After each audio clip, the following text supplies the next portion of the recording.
Hello my dear student, welcome to my channel Query Solver. I am your educator Suresh Singh and today I am going to teach you tense. जैसे कि आपको पता ही है student, मैं आपकी tense आज की ये आपकी लास्ट वीडियो है। ये आपका पार्ट नंबर 12 है। इससे पहले मैं आपकी 11 पार्ट करा चुका हूँ। अगर आपने उनको नहीं देखा है तो मैं उनका जो लिंक है वो मैं इस वीडियो के डिस्क्रिप्शन में डाल दूँगा, तो आप उन वीडियो को वहाँ से भी आप वॉच कर सकते हो। और इन टेंस की वीडियो में अगर मान लो अगर आपको कोई भी प्रॉब्लम हुई हो तो आप प्लीज़ मुझे कमेंट सेक्शन में ज़रूर बताएं और वीडियो को फुल वॉच करें, लाइक शेयर कमेंट करना ना भूलें। तो आज की क्लास स्टार्ट करते हैं स्टूडेंट। हम पार्ट नंबर 12 है फ्यूचर परफेक्ट कंटिन्यूअस टेंस, यानी कि टेंस का सबसे लास्ट पार्ट है आपका फ्यूचर में। तो जैसे हम हेडिंग से ही बताते हैं कि हेडिंग में क्या है, इस टेंस के बारे में किसके बारे में बात करेंगे। तो फ्यूचर मीन्स होता है आपका स्टूडेंट भविष्य में, और परफेक्ट कोई भी काम हो चुका है, कंटिन्यूस मीन्स जो चल रहा है। यानी कि अब हम बात करेंगे फ्यूचर परफेक्ट टेंस का यूज हम ऐसे सेंटेंस में करते हैं जो किसी एक्शन को हमें क्या बताते हैं स्टूडेंट, फ्यूचर में जारी रहेंगे। और ऐसे जो एक्शन होते हैं स्टूडेंट उसमें हम आपके टाइम का भी बारे में बात करते हैं, यानी टाइम के बारे में आपको उसमें बताया गया होगा। और इसकी अगर हमें पहचान करनी है तो बाकी के अंत में आपका ये कुछ वर्ड होते हैं, जैसे रहेंगे, रहेगी, रहूँगा, रहोगे, रहेगी, या रहा होगा, रही होगी, या रहे होंगे, या आपका रहा होगा। ये कुछ वर्ड है स्टूडेंट। और इनके साथ क्या है स्टूडेंट, जो भी आपका एक्शन स्टार्ट हो रहा है ना उसका क्या है स्टूडेंट, आपको टाइम दिया जाएगा। नेक्स्ट बताया गया आपका, हमने वही जो इसका कंसेप्ट चल रहा था कि हम आई और बी के साथ आपका सेल का यूज़ कर रहे थे, ठीक है ना। लेकिन यहाँ हम फ्यूचर आपके परफेक्ट कंटिन्यूअस के बारे में बात करें तो यहाँ पर आपके हम सेल है बीन का यूज़ करते हैं स्टूडेंट हम आई और बी के साथ। और आई बी के अलावा जो भी आपके सब्जेक्ट्स बचते हैं, यानी आपका सेकंड और थर्ड पर्सन के सब्जेक्ट होते हैं, उनके साथ हम आपके स्टूडेंट विल हैव बीन का यूज़ करते हैं। और इसके साथ हम आपकी आईएनजी फॉर्म का यूज़ करते हैं, यानी वर्ब की लास्ट में हम आपका आईएनजी फॉर्म का यूज़ करते हैं। और इसमें क्या हुआ, जैसे मैंने आपको बताया स्टूडेंट, इसमें टाइम के बारे में बताया गया है। तो टाइम को जो एक्सप्रेस यानी टाइम को जो व्यक्त करते हैं उनके लिए हम आपका एक सिंस होता है और आपका एक फॉर होता है स्टूडेंट। अब बात आती है स्टूडेंट का हम सिंस का यूज़ कब करते हैं। सिंस बताता है आपका एक डेनोट टाइम होता है, यानी फिक्स टाइम होता है, उसके बारे में बताता है। जैसे आपका since January, since 2 o'clock, since morning, आपका सिंस ये आपका सन दिया गया है 2004। तो इस तरीके अगर कोई आपका टाइम दिया गया है तो उसके लिए हम आपके सिंस का यूज़ करते हैं स्टूडेंट। और फॉर होता है स्टूडेंट आपका ड्यूरेशन के, यानी समय की अवधि के लिए हम यूज़ करते हैं आपके फॉर का। जैसे 4 to 2 hour, यानी ये नहीं बताया कि कौन से 2 घंटे, लेकिन 2 घंटे फॉर 10 days। तो यहाँ ये मैनेज नहीं किया है कौन से 10 days हैं, लेकिन यहाँ बताया गया है कि सिंस जनवरी। तो मतलब जनवरी क्या है स्टूडेंट, 12 महीने होते हैं, जनवरी एक ही आती है, ठीक है ना। और एक फिक्स टाइम होता है सिंस 2 o'clock, तो 2 बजे की बात कर रहा है, यानी आपके 12 बजे की जो टाइम होता है क्लॉक में उसके अकॉर्डिंग से 2 बजे की बात की, तो आपका 2 क्या है, फिक्स टाइम है। लेकिन यहाँ उसने बोला है 4 to hour, तो ये उन 2 टाइम का क्या है, आपको 2 घंटे का ड्यूरेशन बता रहा है, उसकी अवधि बता रहा है यहाँ पे। अब बात करते हैं स्टूडेंट हम आपके अफर्मेटिव सेंटेंस, यानी अगर इसका हम साधारण जो वाक्य बनाते हैं वो हम किस तरीके से बनाते हैं, उसका स्ट्रक्चर क्या होता है स्टूडेंट। उसका स्ट्रक्चर होता है, सबसे पहले हम आपके स्टूडेंट सब्जेक्ट को यूज़ करते हैं और उसके बाद आपका हम विल हैव बीन या आपका सेल हैव बीन का यूज़ करते हैं, और आपकी बी फॉर मीन्स आपका वर्ब की आईएनजी फॉर्म का हम यूज़ करेंगे।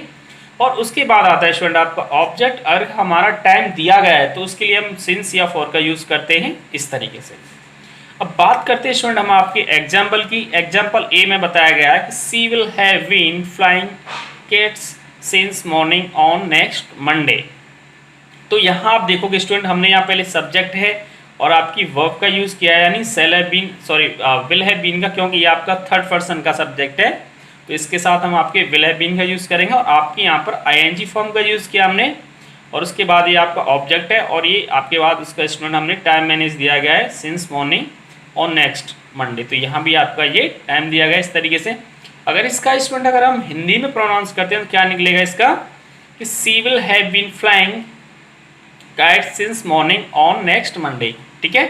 इसका मीन्स होगा कि वह she will have been flying kites, कि वह पतंग उड़ा रही होगी सिंस मॉर्निंग यानी सुबह से, ऑन नेक्स्ट मंडे यानी कि मंडे की सुबह से ही वो पतंग उड़ा रही होगी। तो इसका हिंदी प्रोनाउंस इस तरीके से आप स्टूडेंट कर सकते हो। बढ़ते हैं नेक्स्ट।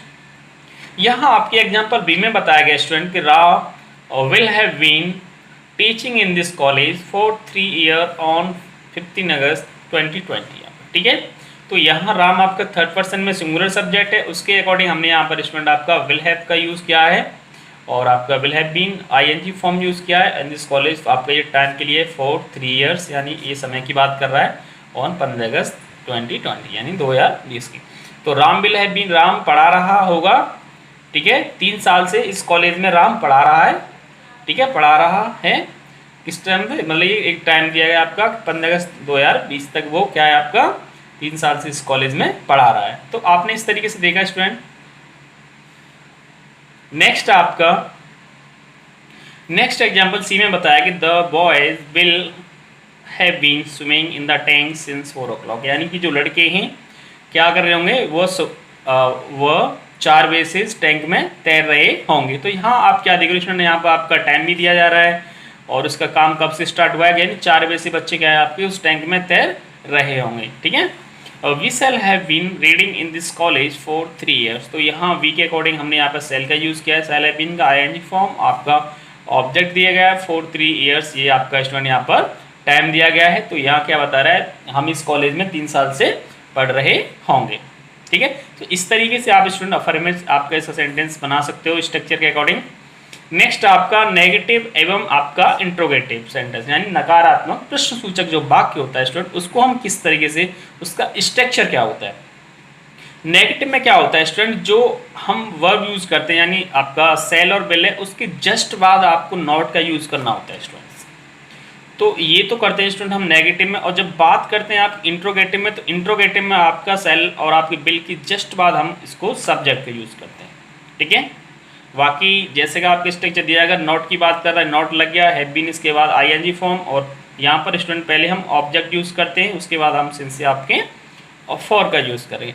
इंट्रोगेटिव में जैसे मैंने आपको बताया है, सेल और विल के जस्ट बाद आप सब्जेक्ट का यूज़ करेंगे, उसके बाद आपका हैव बीन यूज़ करते हैं स्टूडेंट, उसके बाद हम आपकी आईएनजी फॉर्म यूज़ करते हैं और ऑब्जेक्ट, और अगर आपका टाइम दिया टाइम को, और आपके इंट्रोगेटिव में आपके हम क्वेश्चन टैग का भी इस्तेमाल करते हैं। यहाँ दिया गया स्टूडेंट आपका अफर्मेटिव यानी साधारण वाक्य दिया है कि Ram will have been watching TV, Ram क्या है टीवी देख रहा होगा। ठीक है, यहाँ Ram will not have been watching TV, तो यहाँ विल के जस्ट बाद आपने यहाँ पर नॉट का यूज़ करना है स्टूडेंट इस तरीके से। तो यहाँ बन जाएगा कि Ram will not have been watching TV, की राम टीवी नहीं देख रहा होगा। यहाँ बिल हम पहले ले आएंगे, और पहले यानी आपकी हेल्पिंग वर्ब है, बिल है, तो इसके राम के अकॉर्डिंग हमने यहाँ बिल का यूज़ किया। अगर आई होता तो यहाँ हम सेल का यूज़ करते स्टूडेंट, उसके जस्ट बाद हमने यहाँ पे सब्जेक्ट का यूज़ किया इस तरीके से। तो यहाँ बन जाएगा कि क्या राम टीवी देख रहा होगा। नेक्स्ट एग्जाम्पल में बताया गया है बी में आपका कि I shall have been playing football, कि मैं क्या है फुटबॉल खेल रहा होऊंगा। I shall not have been playing football, मैं फुटबॉल नहीं खेल रहा होऊंगा। Shall I have been playing football, क्या मैं फुटबॉल खेल रहा होऊंगा। तो आपने यहाँ क्या देखा कि सेल के जस्ट बाद आपको नॉट यूज़ करना नेगेटिव में, और इंट्रोगेटिव में स्टूडेंट आपको सब्जेक्ट का यूज़ करना। बाकी जैसा आपकी स्ट्रक्चर है उसको रखना है, और अगर इंट्रोगेटिव है तो आपको उसमें क्वेश्चन टैग का भी यूज़ करना कंपलसरी है। नेक्स्ट आता है स्टूडेंट आपका इंट्रोगेटिव नेगेटिव सेंटेंस, यानी कि आपका प्रश्न सूचक नकारात्मक वाक्य। इससे पहले हमने बनाया था आपका इंट्रोगेटिव नेगेटिव, लेकिन यहाँ आपका इंट्रोगेटिव नेगेटिव बना रहे स्टूडेंट। तो यहाँ सेम स्ट्रक्चर होता है स्टूडेंट। ठीक है, जैसे हमने इंट्रोगेटिव बना रहे तो क्या कर रहे थे, सेल और आपकी बेल को यूज़ कर रहे थे, उसके बाद हम यहाँ सब्जेक्ट का यूज़ कर रहे थे। लेकिन हम यहाँ नेगेटिव भी बना रहे थे, तो सब्जेक्ट के जस्ट बाद आपको यहाँ पर नॉट का यूज़ करना है स्टूडेंट, उसके बाद हैव बीन और बी फॉर और आपका ऑब्जेक्ट को यहाँ पर यूज़ करना है, और आपके क्वेश्चन टैग का भी हमें इस्तेमाल करना है।